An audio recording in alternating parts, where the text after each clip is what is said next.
Were you able to re-experience your birth? Not particularly. A couple of times, maybe, very slight intimations of that. But, cranial work is not a rebirthing process per se. I did get some sense of where the certain chronic holding patterns in my body might have, that they probably did have some relationship to birth.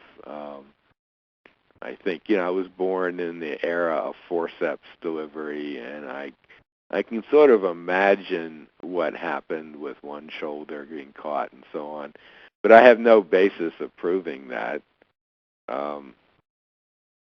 So I didn't re-experience the birth, but I had some sense of the connection, let's put it that way.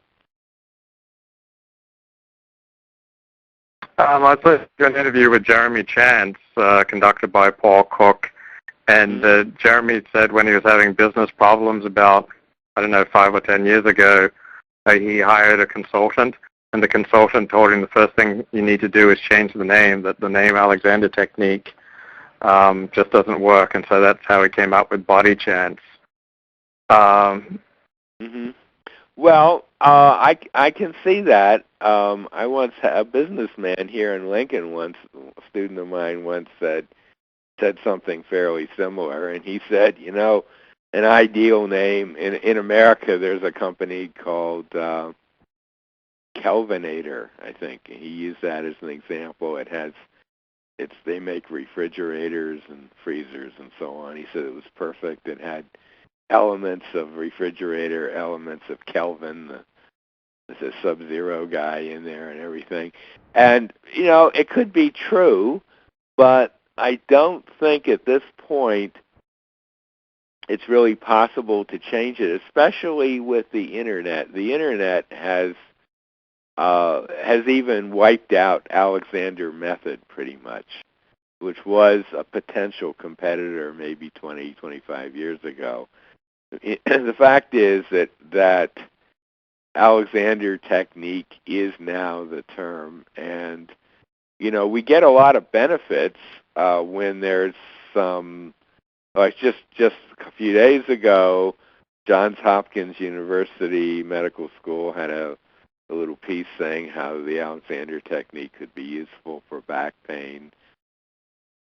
They had a terrible description of the technique, but they had the name. And, that's going to provide some benefit for Alexander teachers. I think that's the name now. I don't think it really can be changed. I mean, Jeremy was operating in Japan primarily, where the name may not have had as much resonance, been around that long, so he could a bit reinvent himself. But in terms of terminology, but I don't think he eliminated the term Alexander Technique from his PR stuff. I'm not sure about that. He's made sure to be listed on Alexander websites and so on. So I just don't think it's possible. I think an individual teacher can have a name for their practice that suits them, but if they don't have the phrase Alexander Technique up at the top of their website, they're going to lose a lot of hits. I think it's too late to change it as a practical matter. How did you find your role in the Alexander community? I don't know what my role is in the Alexander community. Maybe you could tell me, and then I could tell you. I mean, I think you mentioned you used to put your efforts into writing essays. Yeah. Well, early on I did a lot of writing, and I wrote a book that was not terribly successful. I wish I had done it differently. I've written a lot of short. I went through a period a few years ago of writing a lot of short articles, many of which are still kind of circulating around the Internet. I personally don't find that as interesting anymore. I'm more interested in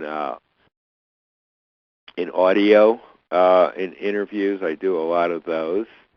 I think, to me, that's more, it just suits my personality better. And in terms of the internet in general, I wasn't the first person to have a website, for example. There were others. But what I noticed when I first visited the internet, which was sometime in '96, and of course I did a little search for the Alexander technique, and there were like 5, 6 sites. And it just struck me that, first of all, I was surprised there were so few, and also the ones that were there all seemed to assume that you knew what it was. And I thought, that's strange. It really, there ought to be something for someone who doesn't know what it is. And that's how I initially got started. And I've always had that in the back of my mind. Whenever I interview somebody, for example, I always ask them to give their description of the Alexander technique. I would never assume that someone listening has any idea what it is. So that's a kind of a long answer to your question, but that's great. What do you see as the biggest issues in the Alexander world today? Oh, I mean, like Alexander politics kind of issues, or when you say issues? Or you can replace the word issues with problems. Challenges. Challenges. Well, I think that what we talked about earlier, just getting the word out there more effectively, is a big one. Making use of what has been done. All the things I talked about before, basically utilizing the systems that are out there. And right now, the system that's out there that's just crying out to be used is the internet. I mean, if you went back in time, say 20 years, 1990, we're talking in 2011, you went back to 1990, 91, and as an Alexander teacher, if someone were to ask you, well, what would be the most useful thing that could come along that would help the Alexander world?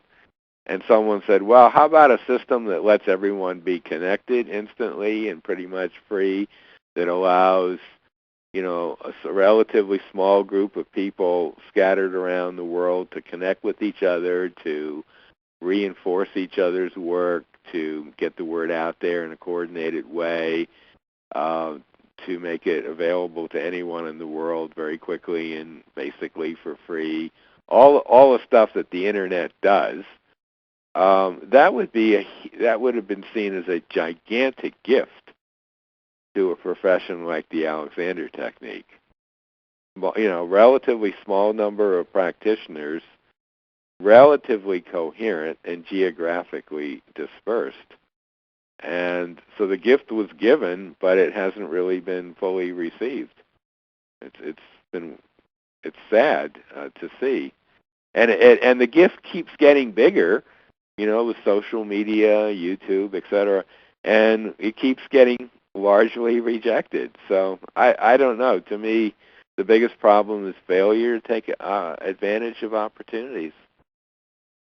I find that very disappointing about Alexander teachers, because we're supposedly very, very adaptable. We don't have preconceived ideas, blah, blah, blah. But if you want to see preconceived ideas, talk to Alexander teachers about the web.